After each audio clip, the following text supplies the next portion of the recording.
el mandato de saludar a un superior más joven que yo. Que me abofeteen de una vez. En Arequipa, la ciudad blanca, bajo un cielo límpido pero azotado por el viento helado que desciende del volcán Misti, en la zona de fumadores detrás del cuartel general de la 9ª Brigada de Infantería de Montaña Los Cóndores, un hombre con la insignia de coronel exhaló una larga columna de humo de un cigarrillo inca y escupió una flema espesa en el suelo de tierra. Era el coronel César Valdivia, jefe del Estado Mayor de la brigada. Su rostro, curtido por el sol andino, estaba encendido por una mezcla de humillación y furia.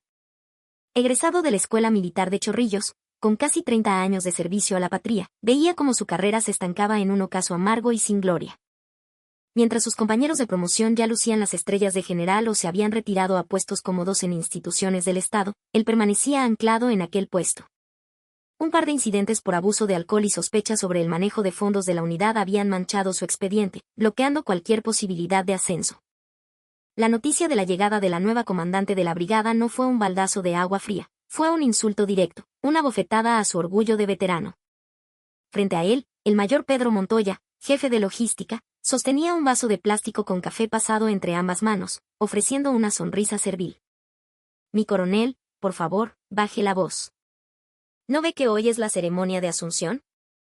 Hasta las paredes de sillar tienen oídos. Si la nueva comandante se entera de esto, vamos a tener problemas. ¿Problemas? Oye, Montoya, usa un poco la cabeza que Dios te dio, espetó Valdivia, aplastando el cigarrillo bajo la suela de su bota.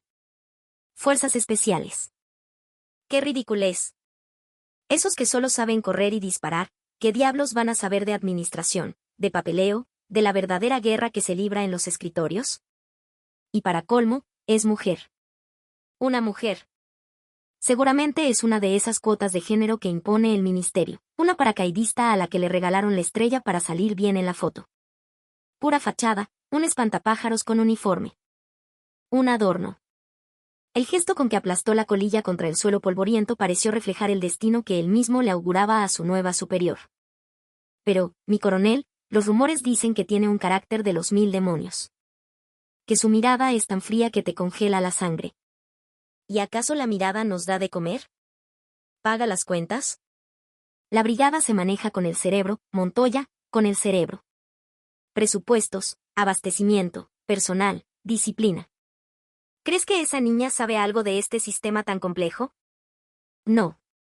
Nuestro trabajo es simple, le llenamos el escritorio de papeles para que firme y estampe su sello sin hacer preguntas.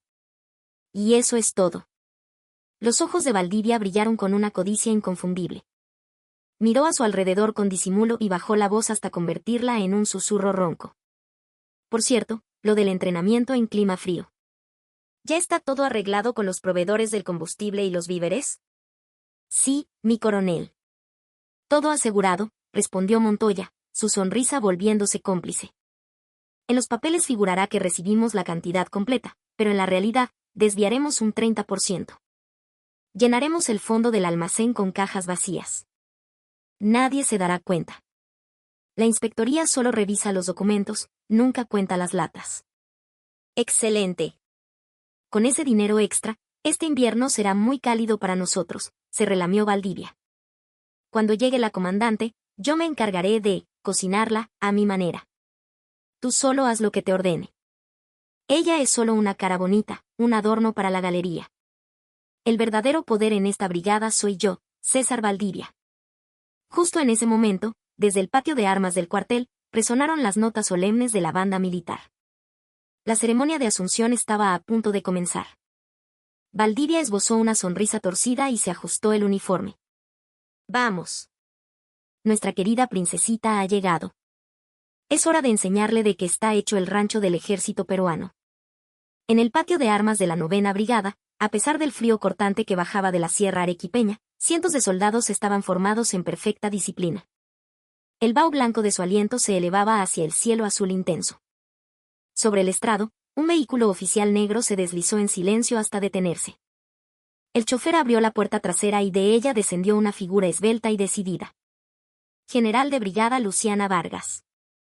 La mujer general más joven en la historia del Ejército del Perú y es comandante de la prestigiosa Escuela de Comandos. Su sola presencia irradiaba una autoridad que silenció los murmullos de la tropa. No era alta, pero sus hombros eran firmes y su caminar, estable y sin vacilaciones, demostraba que no era una militar de oficina. Sus ojos, enmarcados por la boina, eran como los de un halcón peregrino acechando a su presa, fríos, serenos, letales. Sin embargo, para César Valdivia, parado al frente de la línea de oficiales, ella no era más que una niña bien de Lima, una mujer de élite que no conocía el barro ni el sudor del verdadero trabajo de campo. Mírenle la piel, blanquita. Jamás ha pasado una noche en la puna. Ese uniforme le queda grande, murmuró con desprecio. Luciana Vargas subió al estrado y se situó en el centro. Su mirada recorrió lentamente todo el patio de armas. Cientos de ojos estaban fijos en ella, pero no mostró el menor atisbo de intimidación. Al contrario, parecía absorber cada una de esas miradas, desafiándolas una por una. Brigada, atención, resonó la voz del segundo al mando. Presenten armas. A la nueva comandante de la brigada, honores. Un grito unísono y atronador sacudió el patio, cóndores. Vargas respondió al saludo con un movimiento impecable y marcial. La punta de sus dedos tocó el borde de su ceja con una precisión milimétrica, el ángulo de su brazo era perfecto. Bajó la mano y se acercó al micrófono. Buenos días, su voz no era alta, pero tenía una resonancia particular que llegaba con claridad hasta el último rincón del patio, como si ni el viento se atreviera a interferir. A partir de hoy, asumo el mando de la 9ª Brigada de Infantería de Montaña. Soy la general de brigada Luciana Vargas. Hizo una pausa. No me gustan los discursos largos. Un soldado demuestra su valía con acciones, no con palabras. Les aseguro que cada gota de sudor que derramen no será en vano. Como su comandante, empeño mi palabra y mi honor en liderar esta brigada con todo lo que soy. Eso es todo. Su discurso de asunción fue sorprendentemente breve.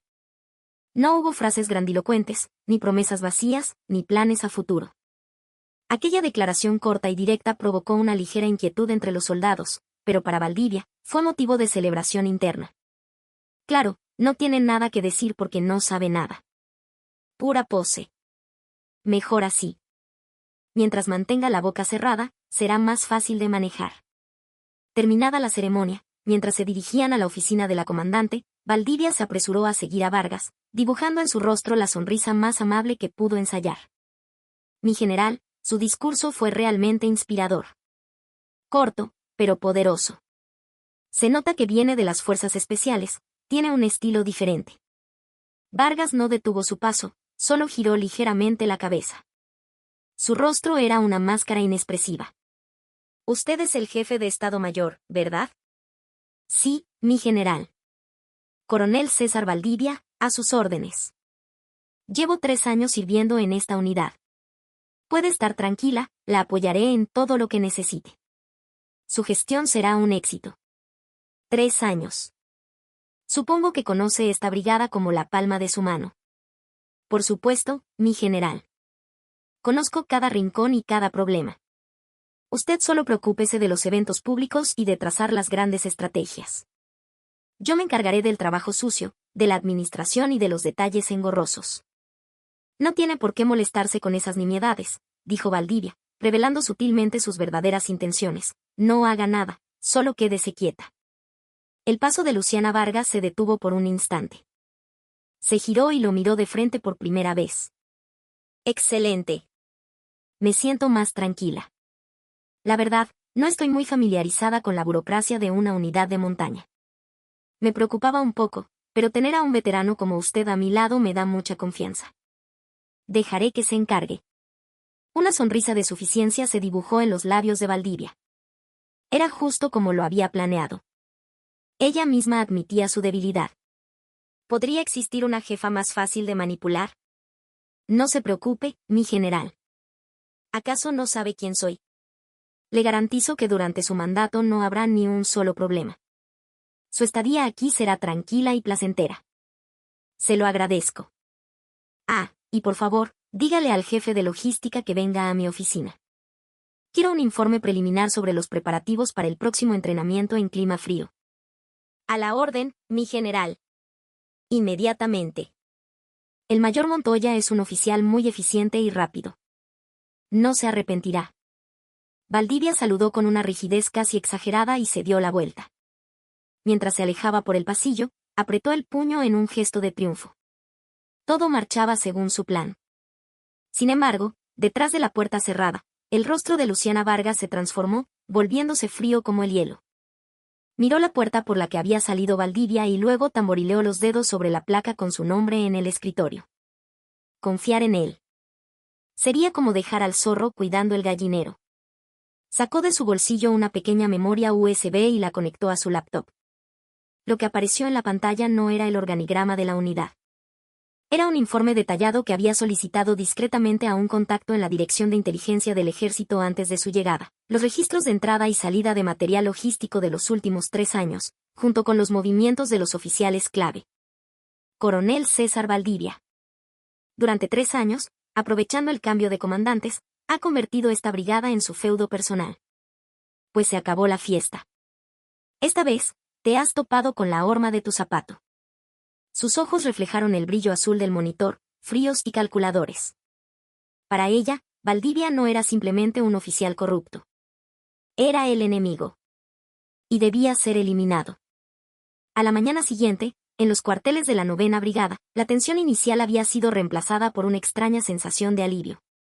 La actitud de la nueva comandante, Luciana Vargas, durante la primera reunión de trabajo, había disipado muchos temores.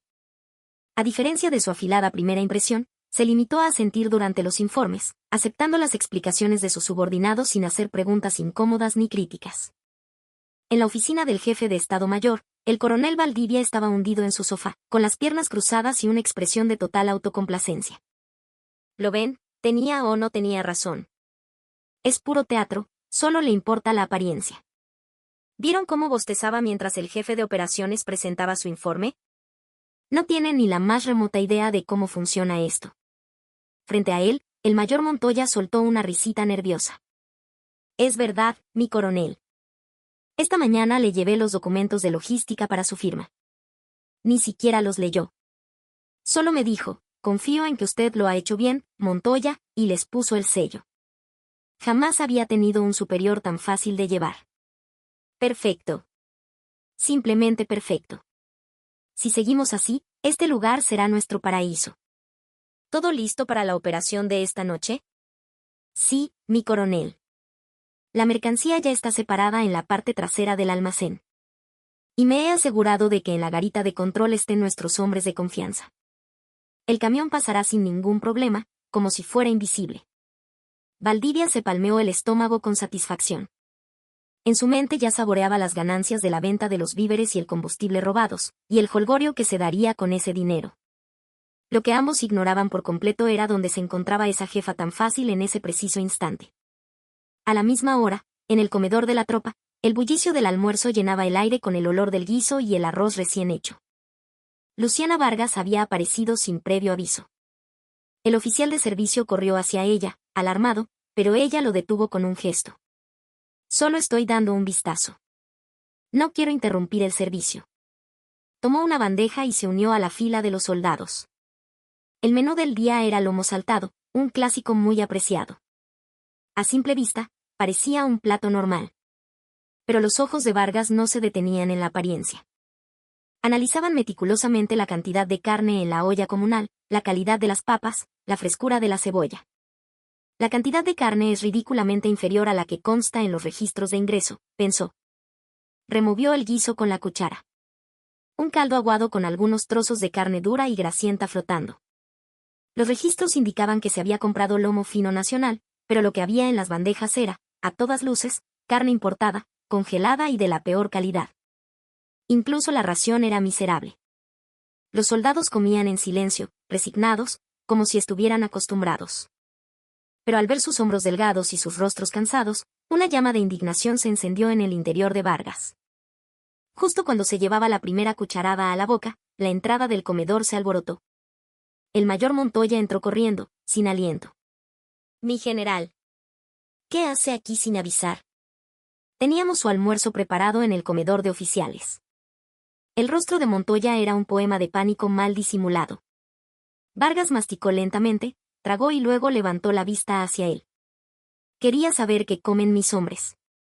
Mayor, el menú de hoy es lomo saltado, ¿verdad? Sí, mi general. Es el plato favorito de nuestros soldados. Y usamos una carne excelente. Montoya mintió con un descaro absoluto.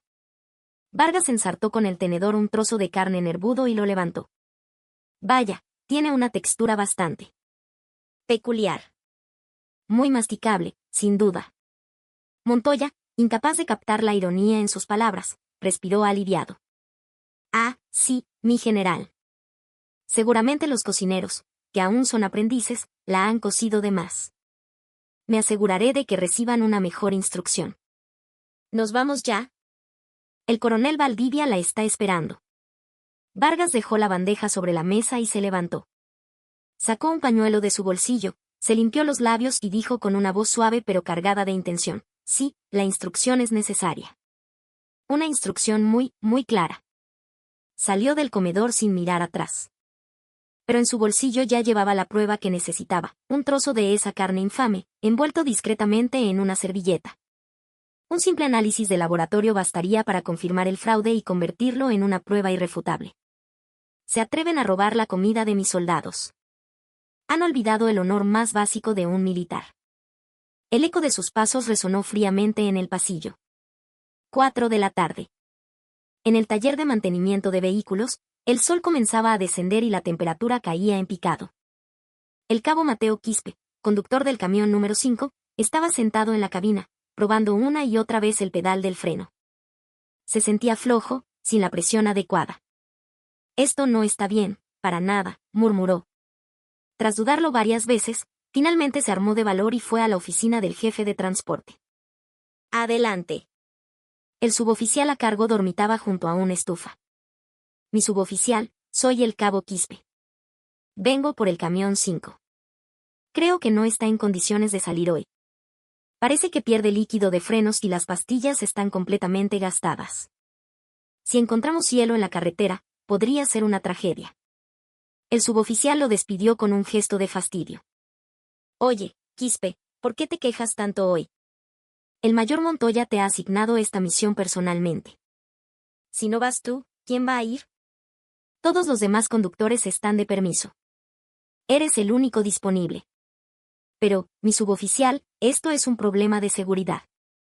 Si ocurre un accidente. ¿Qué accidente ni qué 8 cuartos?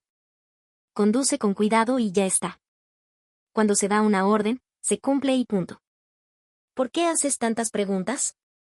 Lárgate y limpia el camión. Ante el grito del suboficial, Quispe no pudo decir nada más. Agachó la cabeza, derrotado por el muro infranqueable de la jerarquía militar. Regresó al taller, donde el olor a metal frío y grasa lo envolvió. Sacó de su bolsillo una foto de su madre. Le había prometido que cuando terminara su servicio, la llevaría a comer a un buen restaurante en su pueblo. Una extraña angustia le oprimía el pecho. Quispe, ¿estás listo? La voz del mayor Montoya lo sobresaltó. Le apretó el hombro con fuerza. Sí, mi mayor. Listo. ¿Y esa cara? Anímate, hombre. Si haces bien este trabajo, te conseguiré un permiso especial. Toma, para que te dé energías. Montoya le lanzó una barra de chocolate y caminó hacia la parte trasera del camión. La plataforma estaba cargada con cajas que decían víveres y varios cilindros metálicos sin identificar. El peso era tal que los neumáticos estaban visiblemente hundidos.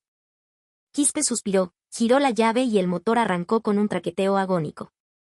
Esa noche, en el despacho de la comandante, el silencio reinaba en la brigada, pero la luz de la oficina de Luciana Vargas seguía encendida.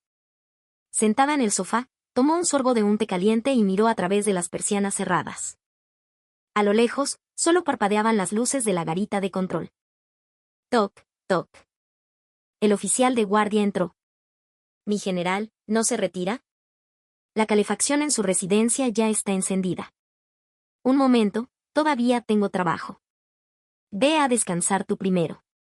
No, mi general. Esperaré. Es una orden. Vete. Necesito tiempo para pensar a solas. El oficial, con expresión de duda, saludó y se retiró. Una vez que escuchó la puerta cerrarse, Vargas se levantó y se acercó a su escritorio. De un cajón cerrado con llave, sacó un pequeño maletín. Dentro había una laptop especial, un equipo militar que no se conectaba a la red interna, sino a una red segura y encriptada. Con dedos ágiles, introdujo la contraseña. La pantalla se llenó de datos. No eran solo los perfiles de los oficiales principales de la brigada. Al lado, había otra ventana abierta, la grabación de la cámara de seguridad del taller de mantenimiento de esa misma tarde. La escena en la que Montoya presionaba al cabo Quispe estaba allí, nítida y clara. No había audio, pero para ella, que había aprendido a leer los labios en sus años en las fuerzas especiales, entender la conversación no fue difícil. Un vehículo con riesgo de fallo en los frenos. Y lo asignan a una misión nocturna secreta. La frente de Vargas se arrugó. Esto iba más allá de un simple robo. Estaban arriesgando la vida de un soldado para cubrir sus fechorías. Sus dedos tamborilearon sobre la mesa. El anzuelo está en el agua. Ahora solo tengo que seguir fingiendo ser una tonta un poco más, hasta que muerdan. Cerró la laptop y se levantó. Afuera, la nieve había comenzado a caer con más fuerza. La noche era profunda en la base de los cóndores, pero la guerra de Luciana Vargas acababa de empezar. En el bosque que antes gobernaban los lobos viejos, una leona joven y feroz afilaba silenciosamente sus garras. 10 de la noche. El mundo estaba sumido en una oscuridad profunda. La barrera de la puerta trasera de la 9ª Brigada se levantó sin hacer ruido. El coche personal del coronel Valdivia y el camión conducido por el cabo Mateo Quispe salieron de la base, uno tras otro. Cuando desaparecieron en la oscuridad, otra sombra se movió en el interior de la base. Un jeep negro, con las luces apagadas, salió no por la garita, sino por un camino secundario que llevaba a un antiguo polvorín abandonado. Al volante, vestida de civil, iba Luciana Vargas. Objetivo en movimiento. Dirección, Distrito de Characato, informó a través de un pequeño comunicador en su oído. El asiento del copiloto estaba vacío, pero sobre el tablero había un dispositivo de seguimiento de última generación. Un punto rojo parpadeaba en la pantalla, mostrando en tiempo real la ruta del convoy de Valdivia. Las ratas se dirigen a su madriguera. Mantendré la distancia, sin acercarme demasiado. El jeep de Vargas se deslizó por la carretera como un fantasma. Su expresión era la de un depredador antes de la caza, calmada, pero mortal. El destino del grupo de Valdivia era una granja abandonada en las afueras de Arequipa, un lugar aislado y lejos de miradas indiscretas, perfecto para una transacción ilegal. El estado de la carretera era pésimo. La nieve caída días atrás no se había derretido del todo, convirtiendo el asfalto en una trampa de hielo. La ruta de montaña, sin alumbrado público, era una boca de lobo. El camión de Quispe, delante, se balanceaba peligrosamente, y Vargas lo veía con creciente preocupación. Ese vehículo no está bien. Es demasiado arriesgado. Apretó el volante con fuerza. Quería adelantarse y detenerlo, pero aún no era el momento. Necesitaba atraparlos con las manos en la masa para poder arrancar el problema de raíz. Tenía que esperar, rezando para que el cabo Quispe saliera ileso. El coche de Valdivia se desvió hacia un descampado a media ladera. Allí, un camión con las luces apagadas ya esperaba. Eran los compradores. El camión de Quispe se detuvo y Montoya bajó para saludar a los hombres. Señores, disculpen la espera. La mercancía es de primera. Lomo fino y combustible del bueno. Mayor. Esta vez trae bastante. Parece que el coronel ha sido generoso, dijo uno de los hombres, con aspecto de matón, mientras abrían la compuerta del camión. Quispe observaba la escena desde la cabina, con el corazón a punto de estallar por una mezcla de culpa y miedo. La conciencia de que estaba transportando la comida y el combustible que pertenecían a sus compañeros lo torturaba. Esto está mal. Muy mal. En ese momento, Valdivia se acercó a su ventana y la golpeó. Oye, Quispe. Baja y ayuda a descargar. No te quedes ahí sentado como un pasmarote. Mi coronel, yo soy el conductor. Cuando un superior te da una orden, la cumples y te callas. Baja ahora mismo. Ante el grito, Quispe bajó del camión, con las piernas temblando. El viento helado de la montaña le cortaba la cara. Empezó a rodar los pesados cilindros de combustible hacia el otro camión. A lo lejos, escondida en el bosque, Vargas observaba todo a través de unos binoculares. Su cámara no dejaba de disparar, acumulando pruebas.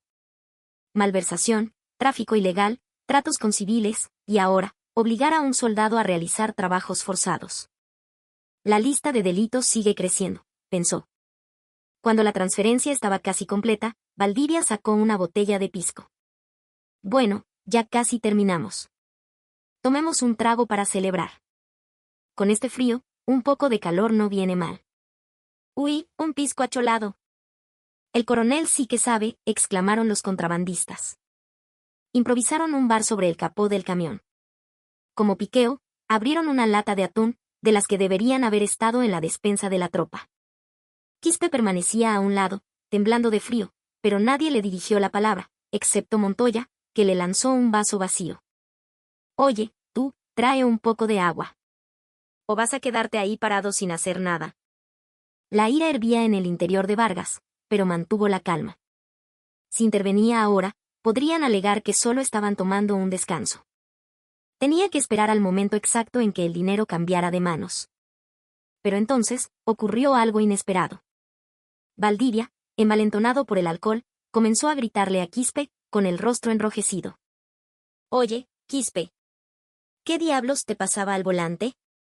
El camión parecía que estaba bailando marinera. ¿Lo hiciste a propósito? No, mi coronel. El vehículo no está en buen estado. No me vengas con excusas. Te falta disciplina. Sube de nuevo al camión. Quiero que retrocedas hasta la curva de allá abajo y vuelvas. Es una orden. Un castigo. ¿Qué? Mi coronel, en esta carretera congelada, de noche y en reversa. Al lado hay un precipicio. Es demasiado peligroso, suplicó Quispe, aterrorizado. Retroceder sin luces por ese camino angosto era una sentencia de muerte. Si te doy una orden, la cumples. ¿O es que quieres que te acuse de insubordinación? ¿No sabes que tu carrera está en mis manos? Valdivia, tambaleándose, agarró a Quispe por el cuello de la camisa. Su aliento apestaba a alcohol. Montoya incluso lo apoyó. Oye, haz lo que te dice. Si el coronel se enoja, te vas directo al calabozo. Finalmente, Quispe, llorando, volvió a subir a la cabina. Con manos temblorosas, puso la marcha en reversa. Los ojos de Vargas se abrieron como platos. Malditos locos. Eso es un intento de asesinato. No podía esperar más. Las pruebas eran suficientes. Ahora tenía que salvar al soldado. Justo cuando iba a arrancar el motor de su jeep, un estruendo metálico rasgó la noche. Screech. El camión de Quispe, al empezar a retroceder, patinó en una placa de hielo y perdió el control. Con los frenos rotos, el vehículo se convirtió en un ataúd rodante, deslizándose sin control hacia el borde del precipicio. ¡Ah! ¡Ah! El grito de Quispe se cortó cuando las ruedas traseras del camión quedaron suspendidas en el aire. La pesada carrocería se inclinó, chocó contra la baranda de seguridad y se precipitó en la oscuridad. Crash. ¡Boom! Un sonido aterrador de metal retorciéndose y cristales rompiéndose resonó en la montaña.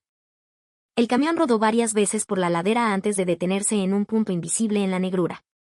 Oye, oye, el camión se ha caído, gritó Montoya, aterrado. Valdivia, de repente sobrio por el shock, se quedó con los ojos desorbitados. Pero las palabras que salieron de su boca fueron más monstruosas que las de cualquier demonio. Joder. Vámonos de aquí, rápido. Si nos atrapan, estamos acabados. Pero... ¿y el soldado? ¿Qué soldado? Debe estar muerto. Nadie sobrevive a una caída así.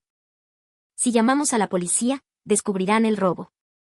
Nosotros nunca estuvimos aquí. ¿Entendido? Sube al coche, rápido. Valdivia, sin pensar ni un segundo en rescatar a su subordinado, corrió hacia su auto. Los contrabandistas ya estaban arrancando su propio camión para huir. Fue entonces cuando dos potentes luces LED rasgaron la oscuridad, cegando a Valdivia. Ahí, quietos. Nadie se mueva, resonó una voz fría y autoritaria a través de un megáfono. El jeep de Luciana Vargas les bloqueaba la salida, sus faros brillando como los ojos de una pantera. En medio de la niebla, la verdadera cazadora había aparecido. Los fríos faros del jeep atravesaron la oscuridad, borrando por completo la visión de Valdivia y Montoya. Cegados por la luz, ambos retrocedieron, cubriéndose el rostro con los brazos. ¿Quién diablos es? Apaga esas luces, gritó Valdivia, con la voz temblorosa por el alcohol y el pánico. Pero la figura detrás de las luces no se movió. La puerta del conductor del jeep se abrió, y el sonido de unas botas militares pisando la grava fue lo único que rompió el silencio de la montaña. La silueta, recortada a contraluz, se acercó lentamente, emanando una presión insoportable. El deber de un soldado es proteger a la patria y a su gente. ¿Se puede llamar soldado a quien abandona a su propio subordinado a la muerte para salvar su pellejo? La voz gélida pareció congelar el aire. Las pupilas de Valdivia se contrajeron. Reconoció esa voz. Era la misma que había escuchado en el patio de armas esa mañana. Mi general. Luciana Vargas emergió de la luz. Aunque vestía de civil, la autoridad que proyectaba era más pesada que cualquier insignia. En su mano sostenía un teléfono móvil, con la grabadora de voz activada. Coronel César Valdivia. Mayor Pedro Montoya. A partir de este momento, quedan relevados de todo mando y autoridad. No se muevan. Un solo paso más y lo consideraré un acto de deserción en tiempos de guerra y procederé a neutralizarlos. La declaración de Vargas sonó como una sentencia de muerte. A Montoya le fallaron las piernas y se desplomó en el suelo. Valdivia, con la boca abierta, balbuceó, no. Mi general. Es un malentendido. Fue un accidente. Ese soldado estaba borracho y... Vargas lo silenció con una mirada cortante. Sin apartar los ojos de ellos, habló por su comunicador con órdenes breves y precisas. Equipo de rescate, a mi ubicación. Inmediatamente. Vehículo accidentado en el fondo del barranco. Ocupante con vida desconocida. Se requiere equipo de extracción, cuerdas y camilla. Rápido. Pasó junto a ellos, y añadió en un susurro cargado de desprecio, guárdese sus excusas para la corte marcial. Ahora mismo, para mí, ustedes ni siquiera son humanos. Vargas caminó sin dudar hacia el borde del precipicio, donde la baranda estaba destrozada. Abajo, en la oscuridad insondable, solo se veía el débil parpadeo de una de las luces traseras del camión. El acantilado tenía una pendiente de al menos 70 grados. Mi general, es peligroso. ¿Cómo va a bajar?, gritó Montoya, aterrorizado. Era un descenso imposible sin equipo especializado. Pero Vargas ya estaba sacando una gruesa cuerda de remolque del camión de los contrabandistas y la ataba con nudos expertos a un pilar de la baranda. Era la preparación para un descenso en rapel, una maniobra que había repetido miles de veces en las fuerzas especiales. Mi hombre está ahí abajo. Si el comandante no va, ¿quién diablos va a ir? Y sin más, se lanzó al vacío, confiando su vida a esa única cuerda. Su descenso fue rápido y seguro. Las ramas afiladas le rasgaban la ropa y la cara, pero no sentía dolor. Solo tenía un pensamiento: salvar al cabo Quispe. Después de lo que pareció una eternidad, sus pies tocaron el suelo. El camión destrozado estaba precariamente detenido contra un árbol enorme. La cabina del conductor estaba irreconocible. Cabo Quispe. Mateo. ¿Me escuchas? Vargas metió la mano por la ventanilla rota y buscó su pulso. Era débil, pero latía. El rostro de Quispe era una masa de sangre y sus piernas estaban atrapadas y torcidas de forma antinatural. El frío de la noche le estaba robando el calor corporal a un ritmo alarmante. Tengo frío. Mamá, gimió, delirando. Vargas se quitó su propia chaqueta acolchada y lo cubrió con ella. El viento helado traspasó su camisa, pero no le importó. Tomó la mano de Quispe, tratando de transmitirle su calor. Resiste, Mateo. Soy yo, tu comandante. Estoy aquí. No voy a dejar que mueras. Aguanta un poco más. Mi general. Cometí un error, susurró Quispe, culpándose incluso en su estado de inconsciencia. Al oírlo, a Vargas se le llenaron los ojos de lágrimas. Los culpables estaban arriba, planeando su huida, mientras la víctima, al borde de la muerte, se disculpaba por no haber cumplido con su deber. No fue tu culpa. Jamás fue tu culpa. Tú solo seguiste una orden. Eres un buen soldado. Su voz se endureció, cargada de una furia justiciera. Y te lo prometo. Los que te hicieron esto van a llorar lágrimas de sangre. En ese momento, el rugido de un helicóptero y una potente luz de búsqueda iluminaron la escena desde arriba. El helicóptero de evacuación médica había llegado. Los rescatistas descendieron y usaron herramientas hidráulicas para abrir la puerta destrozada. Mientras subían a Quispe en la camilla, Vargas no se apartó de su lado. Cuando regresó a la cima del acantilado, Valdivia y Montoya estaban rodeados por vehículos de la policía militar. Era la unidad que Vargas había llamado de antemano. Con el rostro cubierto de tierra y sangre, pero con una mirada más brillante que nunca, caminó directamente hacia Valdivia. Este retrocedió hasta chocar contra uno de los vehículos. «Mi general. Por favor, escúcheme. Nosotros no estábamos robando, solo». Plaf. Un sonido seco y agudo cortó el aire. La mano de Vargas había impactado con toda su fuerza en la mejilla de Valdivia. Él se llevó la mano a la cara, con una expresión de incredulidad. «Cierra la boca. A partir de ahora, cada palabra que digas podrá y será usada en tu contra en un tribunal». «¿Creías que te dejaría retirarte tranquilamente? No te equivoques. No te quitarás el uniforme militar. Te pondrás el de presidiario». Se dirigió al jefe de la policía militar. «Deténganlos. Sepárenlos y confisquen toda la mercancía como prueba. Y recuperen la caja negra de ese camión. La quiero intacta, cueste lo que cueste». Mientras se llevaban a Valdivia y Montoya, que no paraban de gritar, Vargas respiró hondo. El vaho blanco salió de su boca en una larga columna. En el pasillo de emergencias del hospital militar, el olor a desinfectante y el pitido de las máquinas creaban una atmósfera fría y aséptica. Luciana Vargas esperaba sola, de brazos cruzados. La luz roja sobre la puerta del quirófano llevaba 4 horas encendida. Su ropa seguía manchada de tierra y sangre, pero ni siquiera había pensado en cambiarse. Finalmente, la puerta se abrió y salió el cirujano, con el rostro cansado. Vargas se acercó de inmediato. «¿Cómo está?» «Un verdadero milagro. La fractura de la pierna es grave y hay daño interno, pero su vida está fuera de peligro.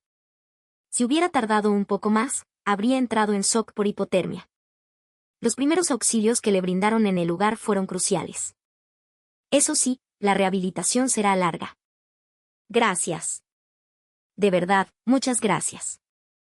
Vargas se inclinó ante el médico en una reverencia de 90 grados. Las enfermeras militares a su alrededor se sorprendieron al ver a una general inclinándose ante un oficial de menor rango, pero para Vargas, los rangos no importaban. Solo importaba la gratitud hacia quien había salvado a su hombre. El alivio, sin embargo, fue momentáneo. La mirada de Vargas volvió a endurecerse. Mateo Quispe estaba a salvo. Ahora quedaba el juicio para aquellos que lo habían empujado al abismo. Salió del hospital y subió al vehículo que le esperaba. De vuelta a la base. «Convoque al jefe de inspectoría y al asesor legal a mi despacho. Ahora mismo». A las 8 de la mañana del día siguiente, en la sala de conferencias de la 9ª Brigada, reinaba un ambiente de confusión y nerviosismo. Los comandantes de las unidades subordinadas y el resto del Estado Mayor habían sido convocados a una reunión de emergencia. Nadie sabía qué estaba pasando. La puerta se abrió y entró Luciana Vargas. Vestía su uniforme de gala. Las condecoraciones en su pecho y las estrellas en sus hombros brillaban bajo la luz fría. Se sentó en la cabecera de la mesa y la sala quedó en un silencio sepulcral.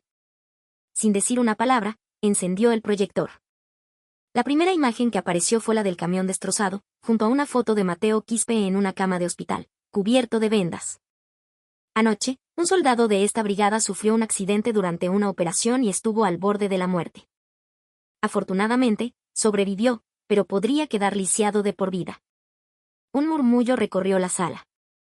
Vargas cambió la diapositiva. Ahora se veía una captura de pantalla de las grabaciones de seguridad, mostrando a Valdivia y Montoya riendo y cerrando el trato con los contrabandistas. Este accidente no ocurrió durante un entrenamiento ni en una misión oficial. Fue un crimen, perpetrado por superiores cegados por la codicia, que trataron a un soldado como a un esclavo. El coronel César Valdivia y el mayor Pedro Montoya son los autores de este crimen. La sala estalló en un clamor de sorpresa. En ese momento, la puerta se abrió de nuevo y 2 policías militares introdujeron a Valdivia a la fuerza.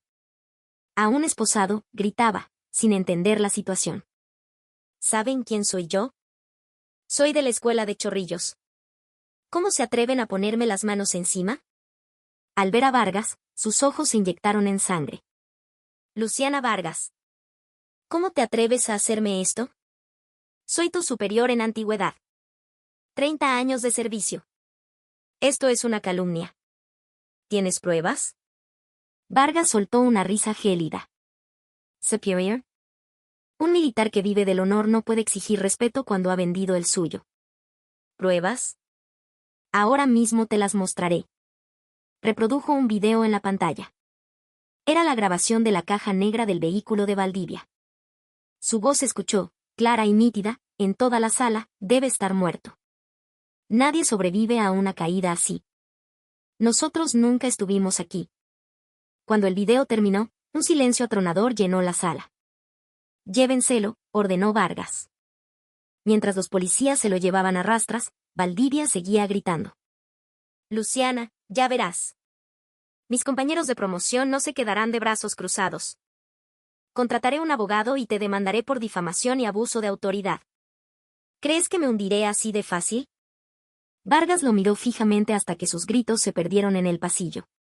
Inténtalo. Ya sea en un tribunal o en el infierno, te seguiré hasta el final. Su puño se cerró con tanta fuerza que sus nudillos se pusieron blancos.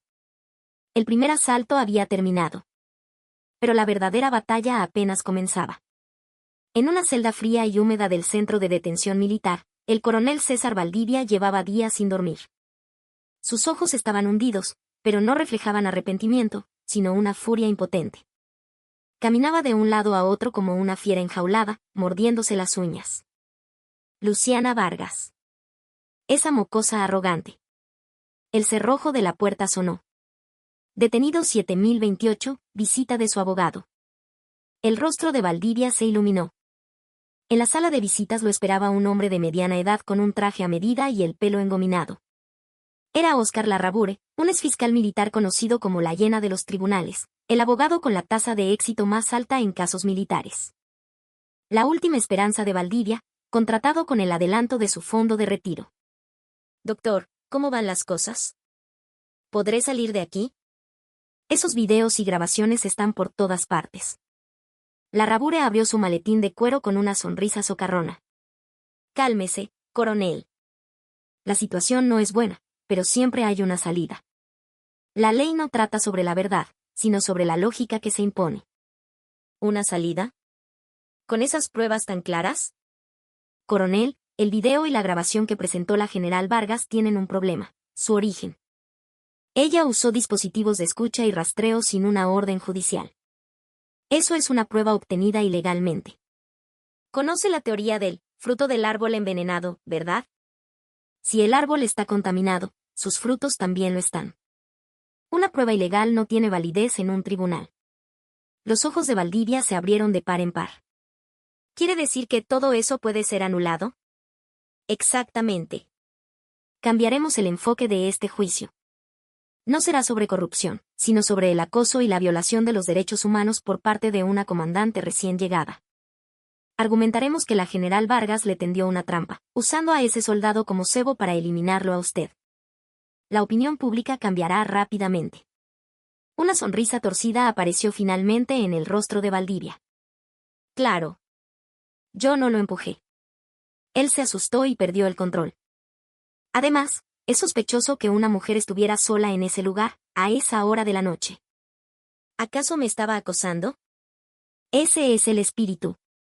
Un excelente punto de ataque. Pero hay una condición. Larrabure bajó la voz y le deslizó un papel. El cabo Mateo Quispe. Tenemos que cerrarle la boca. Si ese muchacho testifica llorando que usted lo obligó, el juez se conmoverá. Hay que llegar a un acuerdo con él, o asustarlo, para que firme una declaración jurada. Que diga que condujo por lealtad voluntaria, no bajo coacción. Valdivia asintió con una sonrisa maliciosa. No se preocupe por eso. Conozco a su familia. Un muchacho humilde, de la sierra, criado solo por su madre. Unas cuantas chauchas y se arrastrará a nuestros pies. Le diré a mi esposa que le haga una visita al hospital. En el hospital, Mateo Quispe se despertó de la anestesia mirando el techo blanco. Tenía la pierna llena de clavos metálicos y todo el cuerpo le dolía. La morfina lo mantenía en una neblina, pero el dolor del alma era peor que el físico. La culpa por haber participado en un crimen y la incertidumbre sobre su futuro lo aplastaban. La puerta de la habitación se abrió bruscamente. Una mujer de mediana edad, envuelta en un abrigo de piel, entró con aire altivo. Era la esposa de Valdivia. Detrás de ella, dos hombres corpulentos con canastas de fruta la seguían como guardaespaldas. Vaya, vaya, el cabito Quispe. Te has hecho mucho daño, ¿eh? Dejó caer la canasta sobre la mesa con un ruido sordo. No parecía una visita de cortesía, sino el cobro de una deuda. Quispe se encogió, asustado. ¿Quién? ¿Quién es usted? Soy la esposa del coronel Valdivia. Me han dicho que te lastimaste por culpa de mi marido. Pero, según tengo entendido, él ni siquiera estaba en el camión. Fue tu error de conducción, ¿no es así? No. El coronel me obligó. Baja la voz. Hay gente mirando. Sacó de su cartera de diseño un sobreabultado de dinero y un papel, y los arrojó sobre la cama de Quispe. Aquí hay 30,000 soles. Es más dinero del que verás en toda tu vida con tu sueldo de soldado. Tómalo y firma este acuerdo. Declara que el accidente fue por tu imprudencia y que tu respetado coronel Valdivia no tuvo la culpa. Si lo haces, nos aseguraremos de que no te castiguen. ¿Castigarme? ¿Por qué? ¿Qué delito he cometido? ¡Ay, qué ingenuo! Sabías que estabas transportando material robado. Eso te convierte en cómplice. ¿O acaso quieres ir a la cárcel? ¿Quieres arruinar tu vida con antecedentes penales? Mi esposo saldrá de esto muy pronto. Tiene al mejor abogado. ¿Y cuando salga, crees que te dejará en paz? Los ojos de Quispe se llenaron de pánico. Cárcel, antecedentes, venganza. Pensó en su madre, sola en su pueblo, y las lágrimas brotaron. Elige. Tomas el dinero y te callas, o te hundes con mi marido. La amenaza era directa y cruel. Quispe, temblando, extendió la mano hacia el sobre. No veía otra salida. En ese preciso instante, la puerta de la habitación se abrió de nuevo. Una corriente de aire frío entró, seguida de una voz gélida. Quite esa mano sucia de ahí. Era Luciana Vargas. Vestía su uniforme de gala. Las estrellas en sus hombros brillaban. Se acercó, tomó el sobre y el papel y, sin mediar palabra, los rasgó en 1000 pedazos delante de la esposa de Valdivia. ¿Qué haces? ¿Estás loca? ¿Sabes cuánto dinero era? Este es un hospital militar. La entrada a vendedores ambulantes y extorsionadores está prohibida, dijo Vargas, imperturbable. Amenazas, intento de soborno a un testigo. Parece que tiene muchas ganas de hacerle compañía a su marido en la cárcel. ¿Tú quién te crees que eres? Mi esposo es el coronel Valdivia. No es una paracaidista como tú. La mujer empezó a gritar, y sus matones dieron un paso al frente. Pero Vargas no parpadeó. Era una máquina de combate entrenada para matar. Inclinó la cabeza ligeramente hacia los hombres. Inténtenlo. Si me tocan, será en defensa propia. Y no responderé por los huesos rotos. La letalidad en su mirada hizo que los hombres retrocedieran. Instintivamente, supieron que no estaba bromeando. Fuera de aquí. Les doy 3 segundos. 3. 2. Antes de que terminara la cuenta, la policía militar, que esperaba afuera, irrumpió en la habitación. Mientras se llevaban a la mujer, que no dejaba de maldecir, la calma volvió a la habitación. Mateo Quispe lloraba en silencio, cubierto con la manta. Lo siento, mi general. Tuve tanto miedo. Fui un cobarde. Vargas se sentó a su lado y le puso una mano en el hombro. Está bien. Es normal tener miedo. Lo que te ha pasado es demasiado para alguien de tu edad. Pero recuerda, Mateo. Esa gente solo ladra. Son perros viejos que ya no muerden.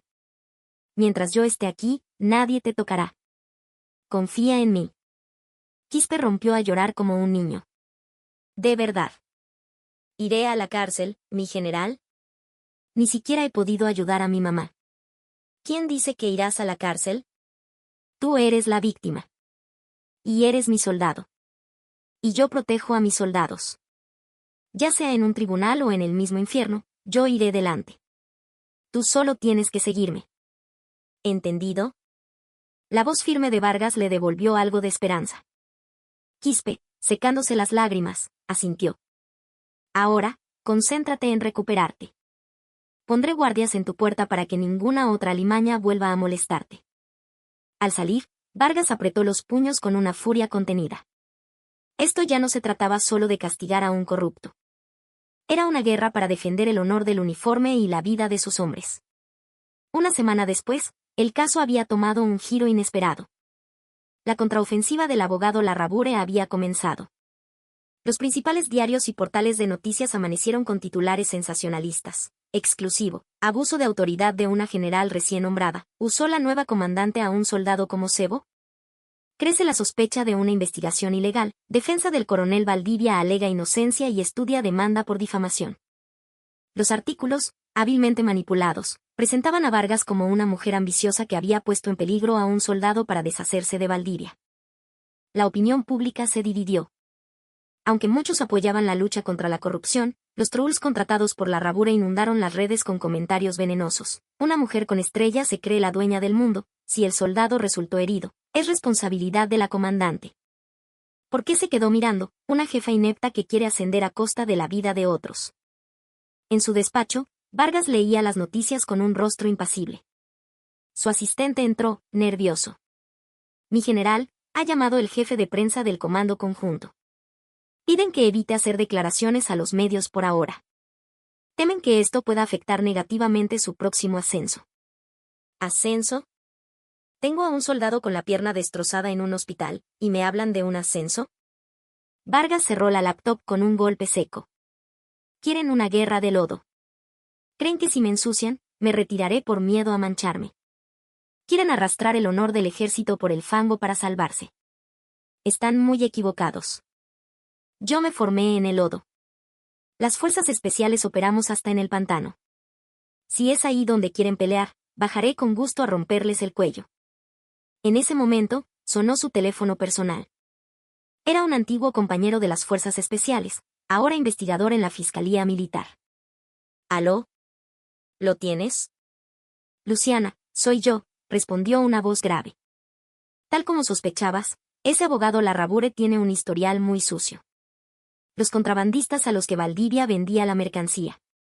¿Adivina quién es el asesor legal de su empresa fantasma? El mismo Larrabure. Incluso hemos encontrado transferencias mensuales a una de sus cuentas, bajo el concepto de asesoría. Una sonrisa fría se dibujó en los labios de Vargas. Bingo. La rata siempre deja un rastro. Pero no es suficiente. En el juicio, alegará que eran honorarios legales. Necesito algo más contundente. Y ten cuidado.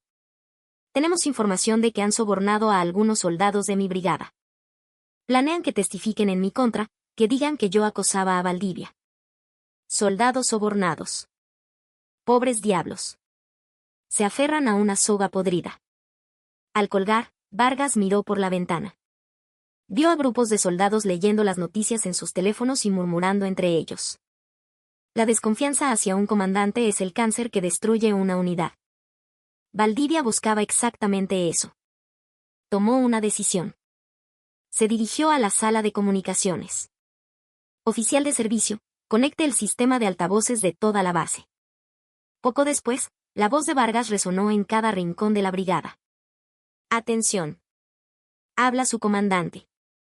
Todo el personal, cese sus actividades y escuche mi voz. Desde las oficinas hasta los talleres, todos los soldados se detuvieron y alzaron la vista hacia los altavoces. Sé que las noticias de fuera están causando confusión. Las críticas hacia mi persona no me importan. Recibir golpes es parte del trabajo de un comandante.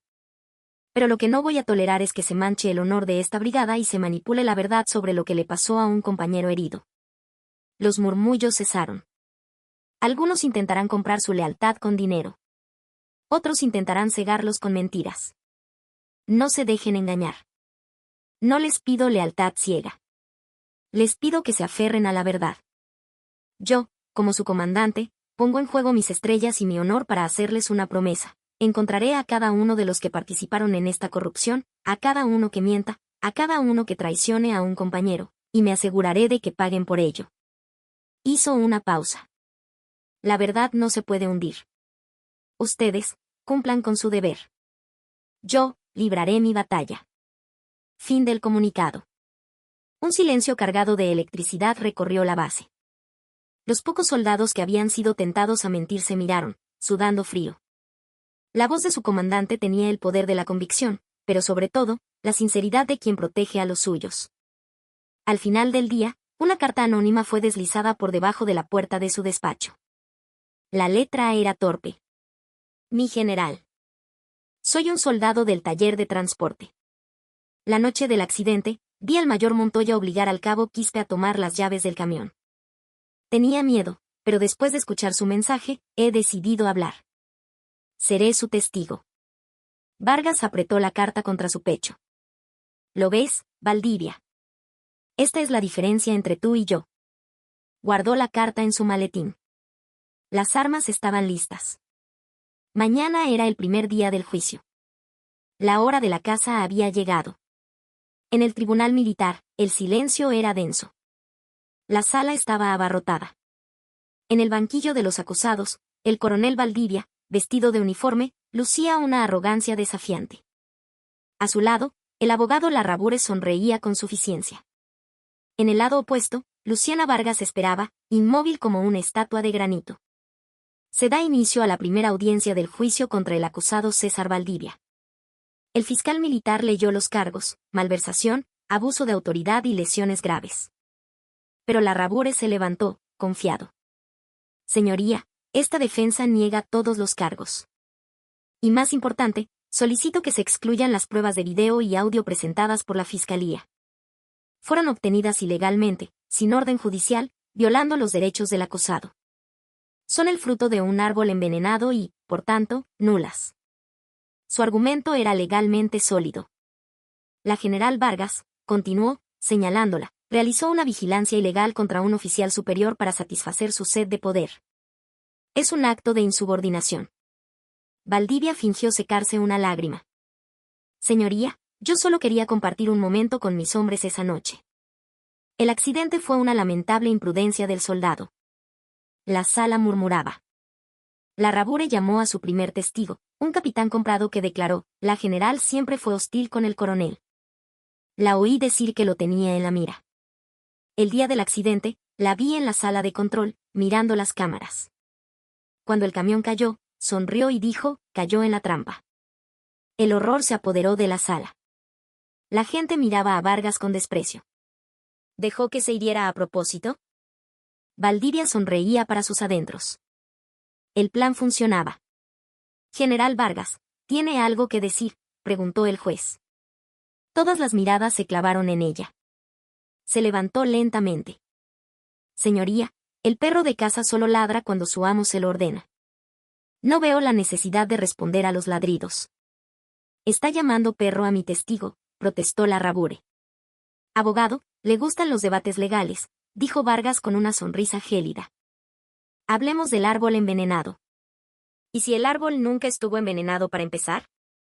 Se dirigió al juez. Señoría, hoy presentaré nuevas pruebas y testigos que demostrarán que la premisa de vigilancia ilegal es falsa. Al final de este juicio, quedará claro quién es el verdadero veneno aquí. La arrogancia de Larrabure vaciló. ¿Nuevas pruebas? Es una táctica dilatoria, gritó. ¿Tiene miedo, abogado? ¿Miedo de que se sepa la verdad? Larrabure se quedó sin palabras. El juez, tras deliberar, aceptó. Vargas miró hacia la puerta. Adelante. La puerta se abrió. Entró Mateo Quispe, apoyado en muletas, decidido a testificar de pie. Detrás de él, un soldado joven y asustado, el testigo del taller. El rostro de Valdivia se volvió ceniciento. Comenzó el interrogatorio. Larrabure intentó humillar a Quispe, acusándolo de ser un conductor inepto que culpaba a otros de sus errores. Usted solo buscaba un permiso especial, ¿no es así? ¿No es verdad que el coronel le advirtió del peligro?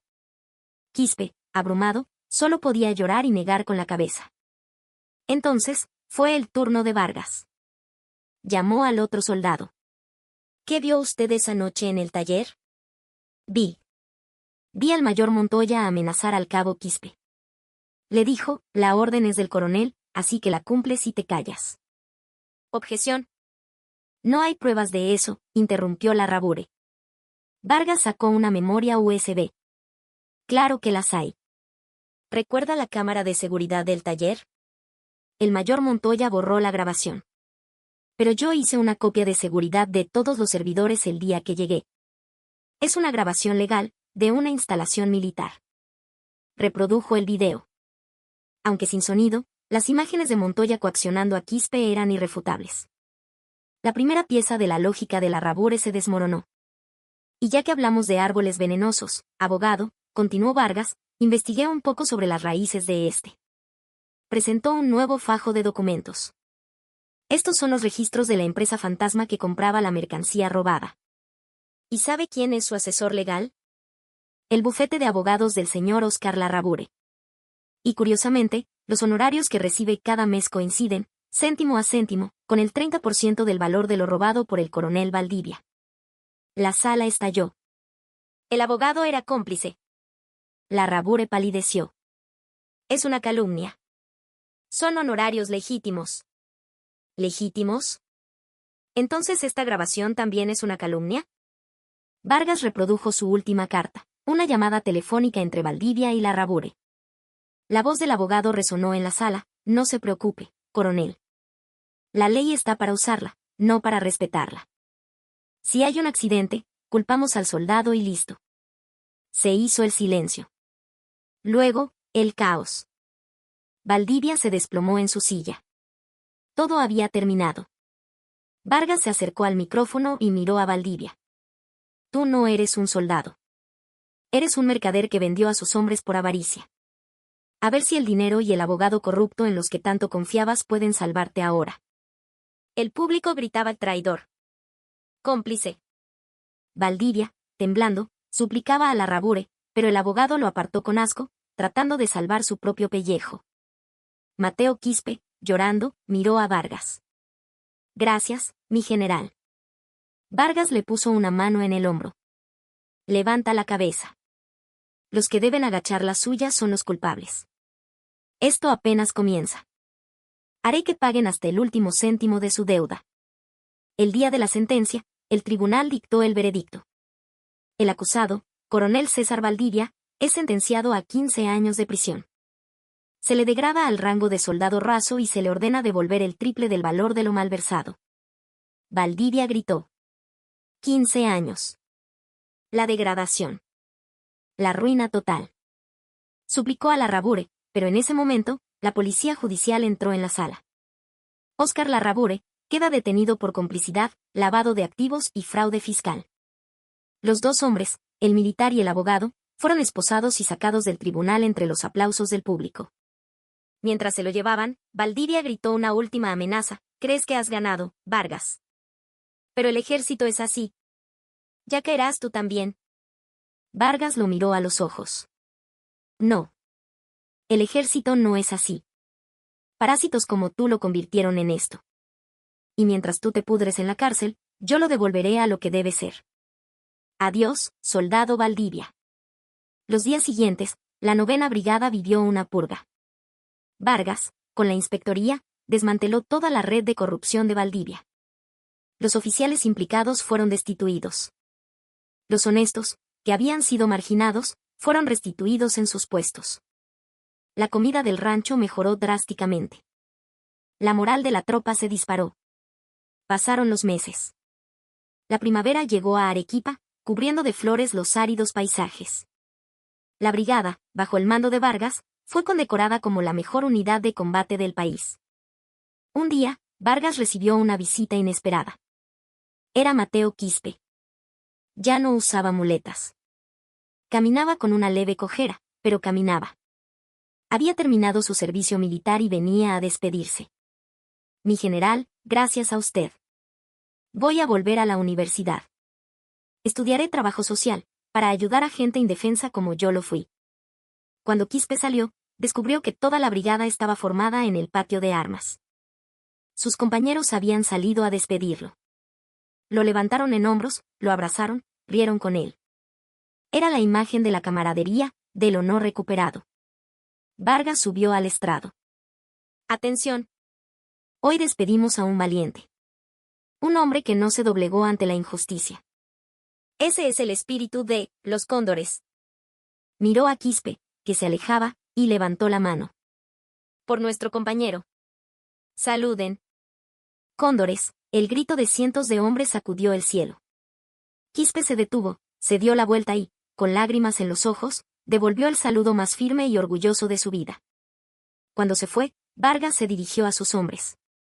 El viento de la primavera jugaba con su pelo. Bien, se acabó el sentimentalismo.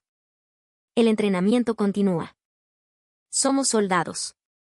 A sus puestos. Canten. Una energía nueva y poderosa recorrió el patio mientras los soldados corrían cantando. La carne podrida había sido estirpada. En su lugar, había crecido un músculo de acero. Los lobos viejos se habían ido. Ahora, solo quedaban cóndores jóvenes y valientes, listos para defender su nación. Vargas respiró hondo. El aire olía a pólvora, a sudor, a vida.